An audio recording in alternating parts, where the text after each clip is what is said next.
are fighting back this week. Your moms here who are just trying to protect our children. They have a bounty on their heads every day. Turning the tables and taking aim at the paparazzi who photograph their kids. Let's say the shot of Halle Berry and her kid is going to get you 100 grand. I'll take the shot. I'll take 2 shots. Fighting back.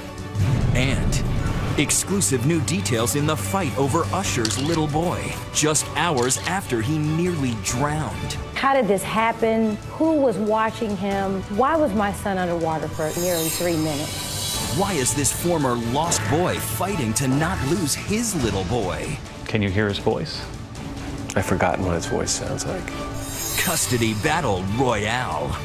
Plus, these celebs' kids just want to be heard, revealing intimate details and airing their parents' dirty laundry on Twitter. Kids tweet the darndest things.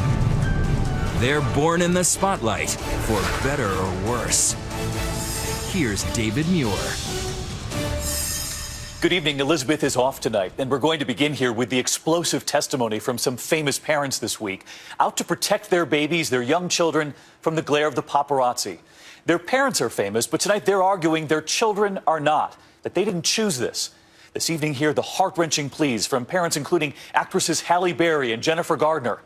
But will it be enough? Here's Nick Watt. Ben, how was you guys' dinner? Ben Affleck has tried fighting back. I'm sorry, man. I'm sorry. Can you blame him? Every day, a dozen photographers follow Affleck, his wife Jennifer Garner, and their 3 little kids. Their daughters have begged for it to stop.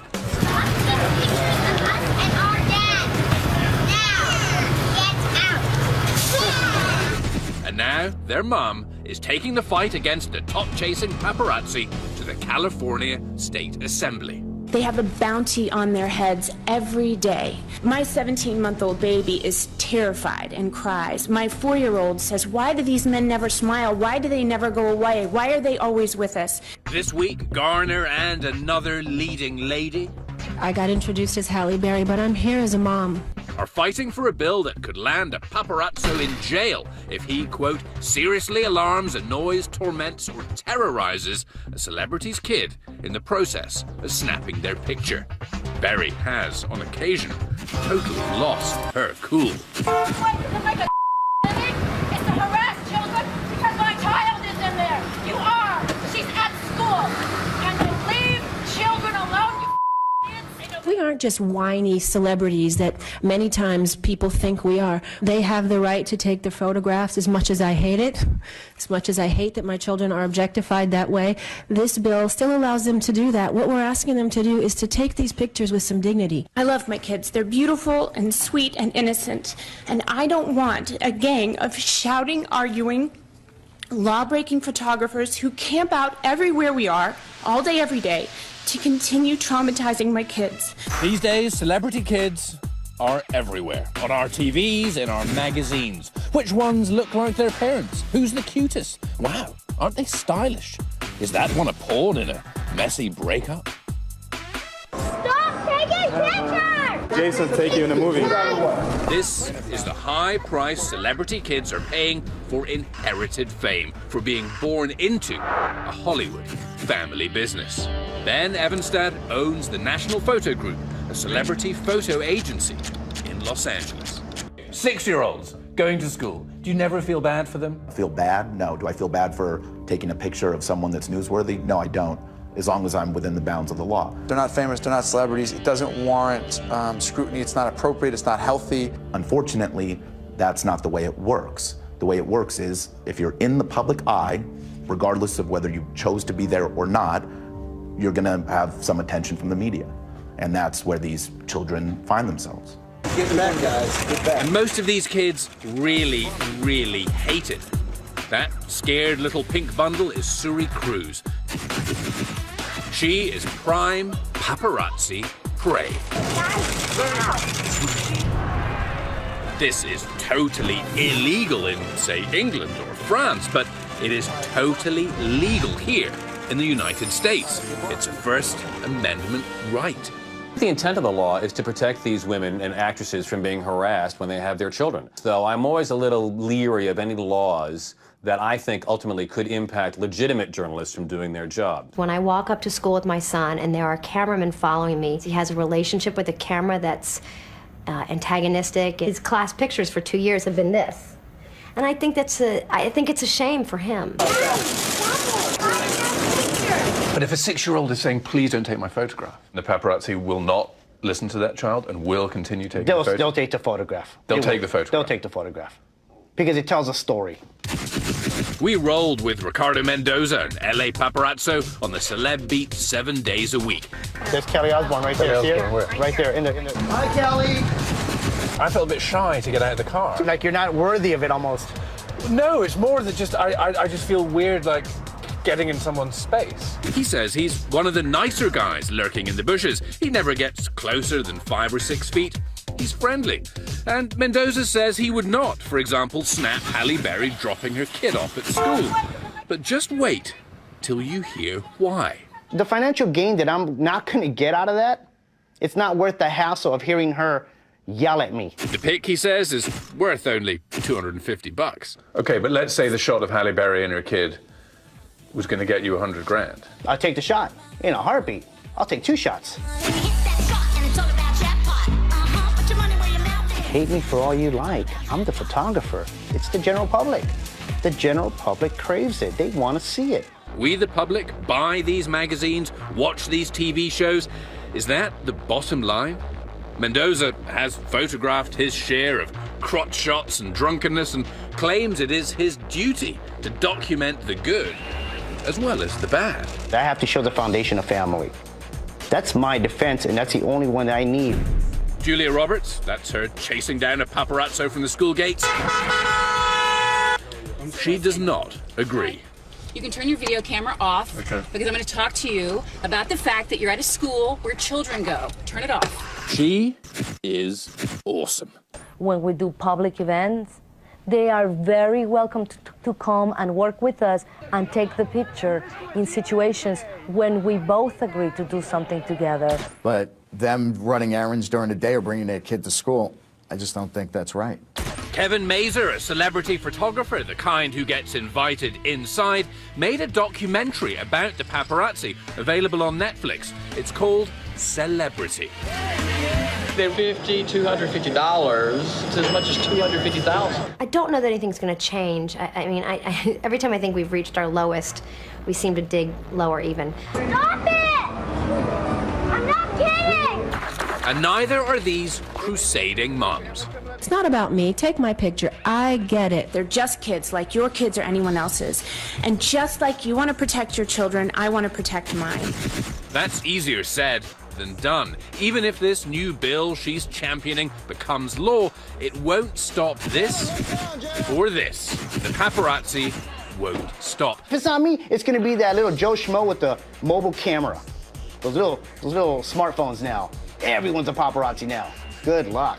Strange as it may seem to some, snapping a picture of a celebrity kid on the street is enshrined in the First Amendment. You know, I kind of asked for this life and kind of knew that this is part of it. There's a price to fame. Now, are you willing to pay it? Our thanks to Nick Watt tonight, and we want to know what you think. Tweet us your message about the paparazzi. Use the hashtag ABC2020. Should those children be off limits? We'll be right back. Coming up, a baffling custody dispute. Is he a real dad or just a celebrity sperm donor? This is the worst case of parental alienation I've ever seen. He's begging to pay child support. So why can't he see his own son?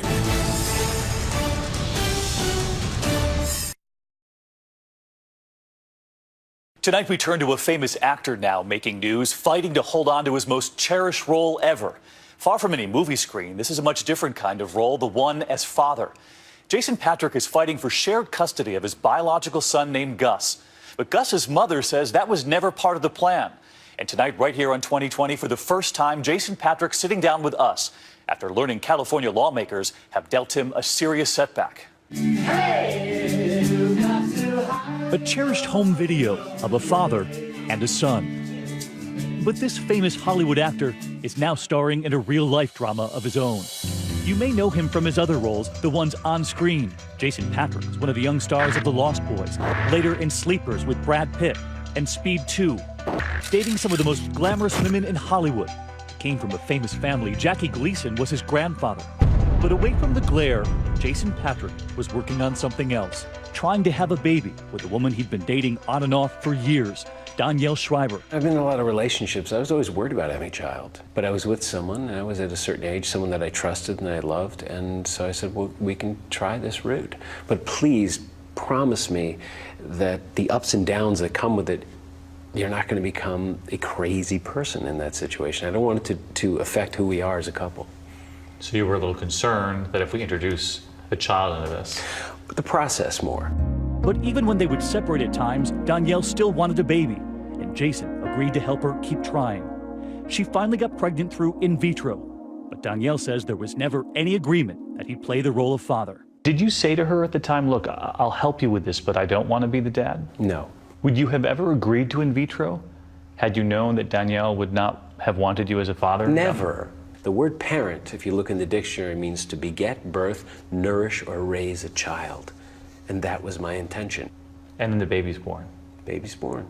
A little boy named Gus. I can't describe it. Anyone who's had a child, I mean, I was afraid to even touch him because he was so small and everything. That new baby seemed to draw the couple closer again.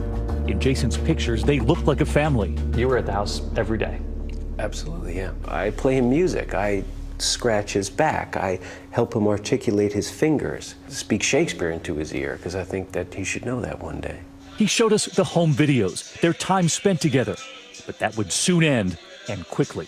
It was Father's Day, which also happens to be your birthday. And she gave me a big cake with Gus on it. And that was the last time you were all together? Yes. Because he says soon after that birthday, when he suggested after years of ups and downs that they break up, but continue parenting together, it changed everything. And 1 week later, I get an email, speak to my attorney. I mean, I could have been knocked off my chair. It just blew me away. You're convinced she was punishing you? Oh, without question. But Danielle Schreiber would argue he was not a dad to her son, and the court ruled in her favor. And my lawyer said to me, they're saying you're not the father. And I said, what? You're not the father. Their contention is because you went to that clinic. The law says. The law says. You're the law a sperm says donor. it, right. In California, if you're not married and you go to a clinic like Jason Patrick did with Schreiber, under the law, you're considered only a sperm donor with no rights as a father. The two most important words in a child, the two most important visions, ideas are mama and dada. It means safety, support, food, love. Danielle has also said that Jason never intended to be a father. In fact, she says he insisted that it all be kept a secret in her previous statements to the press. In the statement, she writes, I allowed Jason to have contact with my son while we were dating, and even then he insisted that I keep his donation a secret and uphold our original agreement. Show me the document that you have, or email where I say the word secret. In fact, he points to this document instead, where at that in vitro clinic, he signs his name next to the line, intended parent. But has now learned that doesn't hold up in court. And apparently, neither do these images. Those home videos. Listen to the question Danielle Schreiber asks her little boy. Which one is Dada? Right there? Uh-huh. Where's Dada? That's right. And Jason Patrick points to a Christmas card written by Danielle. In her handwriting, Jason, I love you more than anything. What else can I say? You've done everything. Then, for Gus, Dada, thank you for teaching me to pee in the toilet, watch airplanes, learn Beatles songs. I love you, Dada, Gus. I mean, you point right to that card and say that card proves that even Danielle looked at you as the father. The whole thing is so absurd, David. But we asked Jason Patrick about one more thing. His name, not on the birth certificate. So many people have pointed out the birth certificate, though, wondering why your name wasn't put on that birth certificate. If I can protect him from the bad aspects of my fame that I can, I certainly will. This was my idea of trying, and it worked. For 2 years, there were no pictures of Gus or me.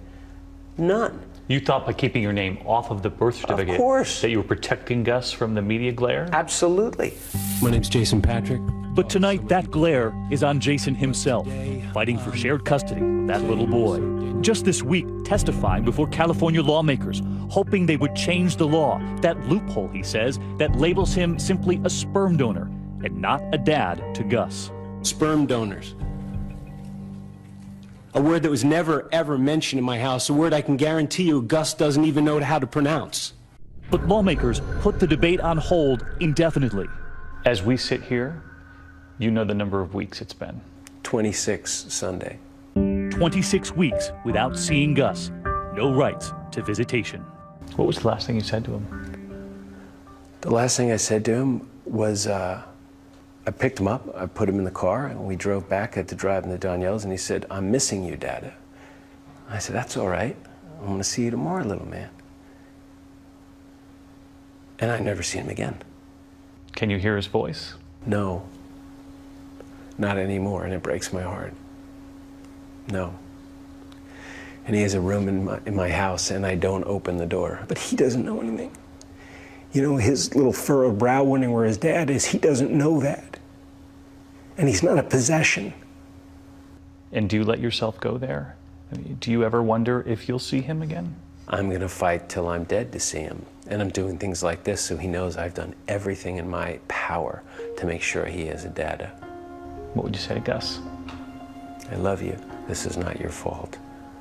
I promised you I'm going to do everything I can to see you, little man. And to Danielle, she's watching. Why? Why? Tonight, we want to know what you make of this controversial custody case. What do you think about Jason Patrick's fight to have a role in that little boy's life? Tweet us using the hashtag ABC2020. And we'll be right back. When we come back, she took Usher to court hours after their son nearly drowned. I just was angry that it happened on his watch. Because while accidents happen, never have my children been injured on my watch. But is she using her son's near-death experience to gain an edge in court?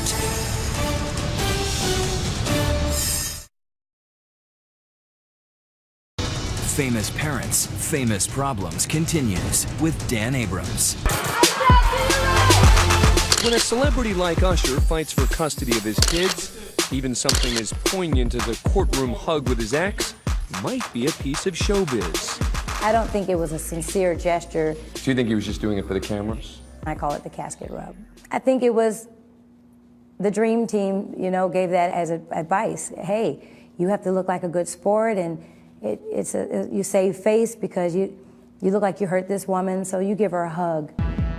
These were the unvarnished words of Tamika Raymond, fashion stylist, mom, and maybe most famously, Usher's ex-wife, speaking out exclusively to ABC News this week. This is almost like the Twilight Zone. I have to pinch myself sometimes and say, you really don't have your kids? Like, it just doesn't even seem right. The Usher custody case has torn back a curtain on the rarefied world of celebrity parenting. Usher! Caught in the middle, 5-year-old Usher V and 4-year-old Naveed, the offspring of a 4-year relationship.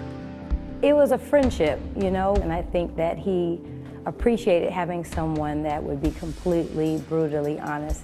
Tamika figured she'd spend the rest of her life raising her kids as Mrs. Usher Raymond. But after the couple split in 2009, the megawatt pop star fought his ex for 2 years to become one of the rare dads to win primary custody of his kids. Why do you think that the judge granted him primary custody?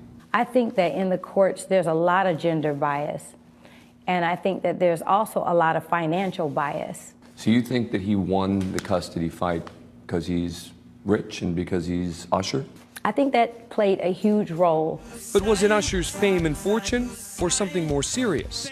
Also at play, a sealed psychiatric evaluation that Tamika says indicated she had narcissistic personality traits. So how did things get so ugly? Because he filed for full custody. He filed to take my children away. May we approach you? Under the current court order, Tamika gets about 10 days a month with the kids, but not the final say when it comes to basic parenting decisions. And Tamika says therein lies the rub. We're talking about 4- and 5-year-old children. I would like to be in the loop and know exactly what school they're attending. I had to see on Instagram that my 4-year-old lost his first tooth. The problem is compounded, she says, by the busy lifestyle in which Usher raises the kids. While he's out working and being a star, she says, the children are being raised by a rotating staff of hired help. I'm very concerned about the different caregivers and the different maids and the different nannies and the different family members and my kids are around a lot of different people in their father's care. The last straw, says Tamika, was a terrifying incident just last week. CPR on him. Yes, they're doing CPR on him now. Little Usher nearly drowned in the family pool after getting his arm caught in the drain. An unthinkable scene set against the backdrop of a $3 million home in Atlanta's posh suburb of Buckhead. His dad called and said, hey, there's been an accident. He cut his arm. Only this was more than a cut. The 5-year-old was reportedly underwater for almost 3 minutes until he was pulled out. I was mad because I was like, how did this happen? I just was angry that it happened on his watch. Well, actually someone else's watch, an aunt. Usher was reportedly at a recording session a mile away at the time of the incident, which is why Tamika says she filed for an emergency court hearing, asking a judge to turn their son over to her care when he left the hospital. I feel like the kids are not getting proper care. And I think the reason for that is he's not there. Usher did not respond to our request for comment, but he famously defended his parenting in an interview last year for Oprah's Next Chapter. I'm not an absentee father at all. I have to temper my schedule based off of when I know I have to, deal with and manage my children's schedule. Who's helping you raise them? The village, that is my mother, that is my grandmother, that is my Aunt Rena. And so you don't have a nanny? I do have a nanny as well. And he said it was Tamika who upped the ante, bringing the custody battle to the boiling point. She made us enemies in a way that I could never understand. Some see Tamika's latest play to get custody as another shot across the bow. This is ridiculous. I think that Tamika Raymond was exploiting the pool incident to try to regain custody, and I think that had the roles been reversed, that he would have exploited the pool incident. Former litigator and host of the web series Crime Time, Allison Hope Weiner, says celebrity custody disputes are in a class of their own. It's divorce on steroids. So it's what everybody's horrible divorce is, but then everything is magnified. Before her crusade against the paparazzi, Halle Berry waged war over her daughter. And her battle didn't just get nasty, it got physical. You get a life! Halle Berry's fiance and her ex come to bloody blows. What will the fight mean in the superstar's ugly custody case? I mean, they had a big fist fight between her current husband and her ex-boyfriend while her child was standing there. The brawl sent both men to the hospital and landed Berry's ex, Gabriel Aubry, in jail for initiating the fight, though the charges were later dropped. And Usher's not the only high-profile man to win primary custody of his kids.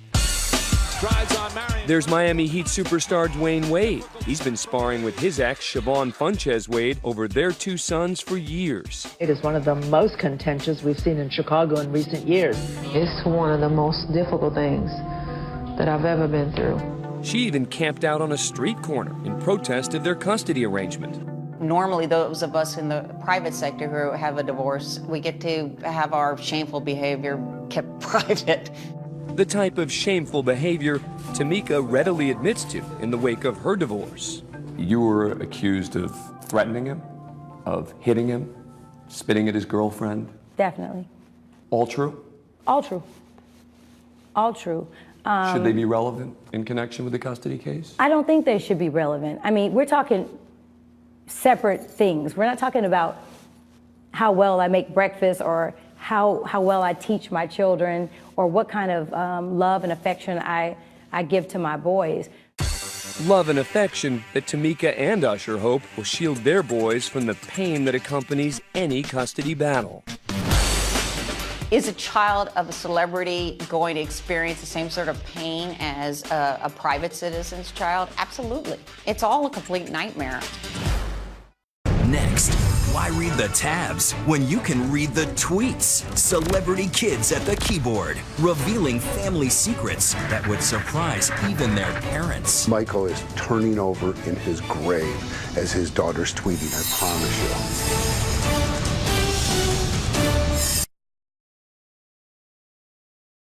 2020's Famous Parents, Famous Problems continues with Chris Connolly. If you could be somebody in a storybook, who would you be?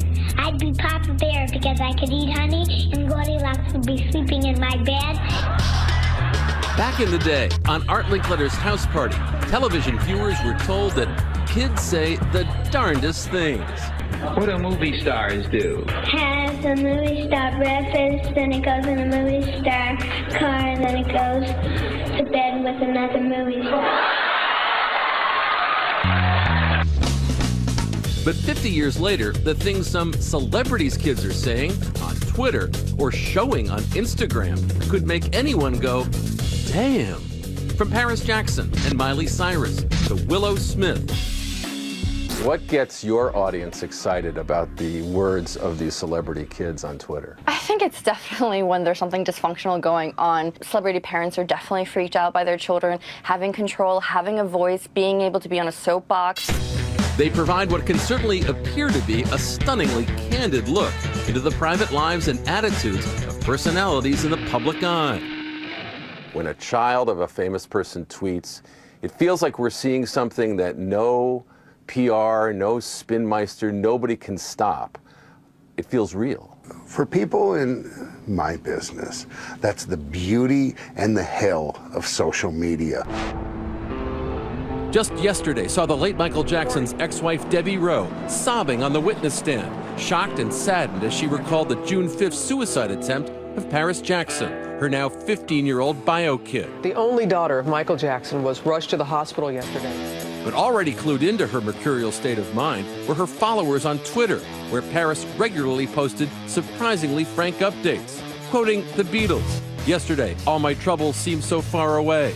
Now it looks as though they're here to stay. And I wonder why tears are salty. On the family infighting that was set off by Michael's will, which excluded his siblings, fighting that threatened Catherine Jackson's guardianship. Hello, dear family member. I don't appreciate you yelling everyone things that aren't true. Thank you very much. And displaying her ever-transforming look, from her hair to her clothes. Yet for those familiar with this family, such self-revelation is a stunner. I knew Michael, and he was one of the most private people I ever knew. And when he walked from his trailer to the set, there were 10-foot curtains set up. Michael is turning over in his grave as his daughter's tweeting, I promise you. And on Instagram, celebrities' kids post photos of their revealing outfits and their luxe lifestyle, showing that these sky-high earning families aren't exactly of the people, by the people, or for the people. When you get someone like Kylie and Kendall Jenner and they come across as sort of obnoxious, it's a glimpse into their lifestyle for sure, but it's a glimpse into a very specific part of their lifestyle. Away from the bright lights, as rumors swelled about the health of Will Smith and Jada Pinkett's marriage. Their tween daughter Willow, known for singing Whip My Hair, whipped up some speculation with these morose musings. This day has been horrific. Hashtag wish life was easy. Sometimes life sucks. It's a sentiment Patrick Schwarzenegger could probably agree with. When news broke that his father's relationship with a household worker had produced a child, he took his mother's surname on Twitter, calling himself Patrick Shriver, and offered a glimpse into his state of mind by quoting these lyrics from the hip-hop act Fort Minor, a Linkin Park spinoff. She said, some days I feel like some days I want to quit and just be normal for a bit. Yet I love my family till death do us apart. Tweeting these kind of posts, these are the new catharsis for these kids. This is how they vent and say things, and I think any psychologist would tell you this is healthy for a kid to express their feelings. What's in it for them? What do they get out of it, these kids? You'd be surprised at how early in age these kids understand the power.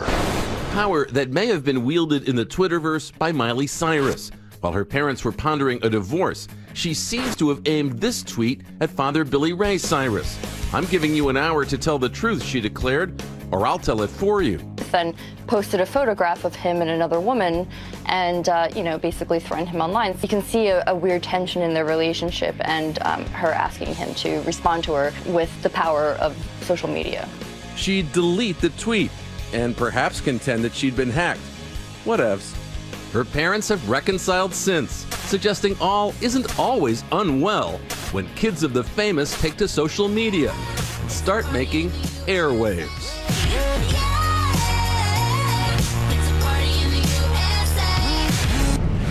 Is she the meanest mom in Hollywood? New developments tonight in the over-the-top feud between Shirley MacLaine and her daughter. Did she choose being a movie star over you? She absolutely did. How would you like to have Joan Crawford for a mother?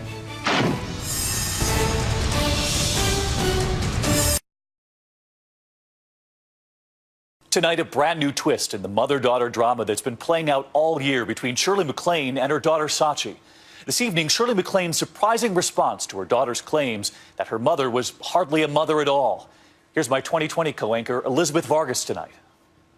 No more hangers! Mommy Dearest is the classic movie about what it was like growing up as the daughter of a Hollywood star. Joan Crawford is the caricature of the mother no one would want. Yes, Mommy Dearest. Now the spotlight is on another Hollywood icon parenting skills, Shirley MacLaine. Her look-alike daughter, Sachi Parker, writes about her childhood in Lucky Me, My Life With and Without My Mom, Shirley MacLaine.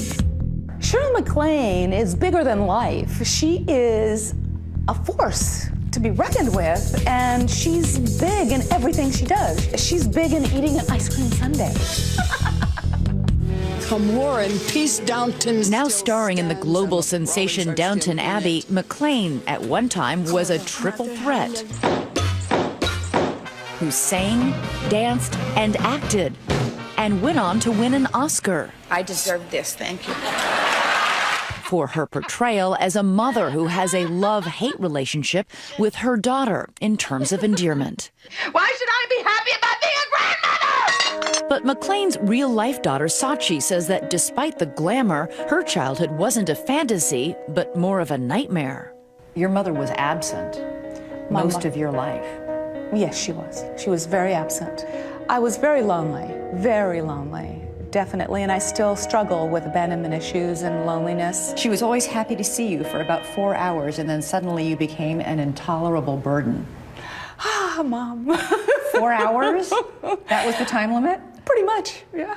As a young child, Sachi was sent to Japan to live with her father, Shirley's husband, businessman Steve Parker. You didn't go by yourself when you were 2. Yes, I did. You were in an airplane by yourself when you were 2 years old to Japan? Yes. It was a propeller airplane in those days where it took a couple of days, I believe. Well, who took care of you? The stewardesses on the flight. Going up? Oh, excuse me. MacLaine remained in Los Angeles making movies. She spoke to Barbara Walters in 1990 about how her career came first. And I was not about to give up my work. No, I saw my mother suppress her own creativity. I wasn't going to let that happen to me. Sachi says she looked forward to the little time she did spend with her mother, holidays and a few weeks during the summer. I missed her all year. But she lived primarily with her father, who she says was verbally abusive. You said, he had a special nickname for me, the idiot. He obviously had little respect for my intellect, and he would never let me read. I don't know why. That's pretty harsh.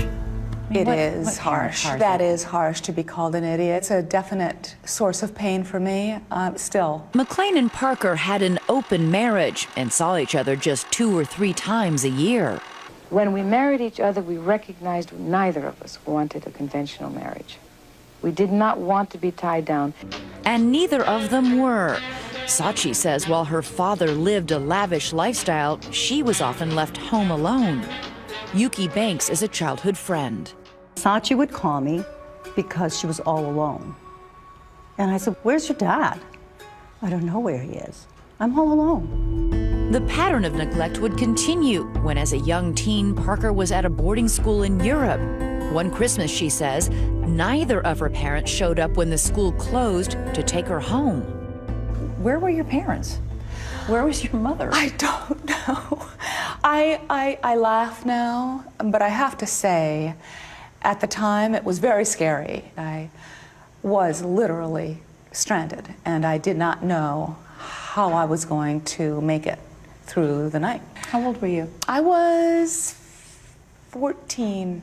By yourself? Yes. No idea where your parents are? No and idea. They have no idea where you are? No idea. And it's Christmas. That's right. Seeing her distress, some kind strangers took Sachi in for 2 weeks. Did you say anything to your mom when you finally spoke to her? Like, Mom? I did not, because I was really brainwashed by the Japanese culture, but really by my father. Never to inconvenience people. Or cause any kind of trouble. Once, McLean was upset, Sachi says, when she and her friend Yuki couldn't find their airplane tickets. And she had already decided that Yuki and I had cashed them in for money. So she put us in separate rooms and interrogated both of us. I remember just the feeling of being starving, being locked in the hotel room and just having the tap water. I was really scared. I thought, oh my gosh, I am so glad this person is not my mother. Sachi says she recognizes her mother in this clip from the movie Postcards from the Edge. I came from nothing, and I made something out of my life. I think you should just get over what happened to you in your adolescence. It is time to move on. Unable to afford college, Sachi worked as a maid, a waitress, and for 4 years as a flight attendant, still wishing for a connection with her mother. I would look up and the in-flight movie would be the turning point. She was right there and I would just yearn for her, and yet it was a movie. Sachi wanted to be in movies herself, but she says her mother did little to help. She did appear in Back to the Future. Who is that guy? And Star Trek: The Next Generation. He's missing 3 coastal struts on one side. But her career never took off. What's the matter? In 1986, she and her mother made a Diet Pepsi commercial together. Oh, Mom, I really wanted that job. Listen, when one door closes, another door opens. I always learn more from my failures than I did from my success. That's kind of her. Perhaps she wrote the script. I don't know. In the mid-'80s, Shirley MacLaine took an otherworldly detour from acting and became a best-selling author of New Age books, proclaiming her belief in reincarnation and UFOs. It was during that period that Sachi says MacLaine told her that Steve Parker was not her father, but actually a clone of her real father, Paul, who was orbiting in space. That story is so crazy. It's crazy. Yeah. I mean, who believes a story like that? She does and did. I mean, most people would say somebody believing that has a screw loose, to be honest. I choose to believe that she was wide-eyed and so full of wonder. Sachi says she tried to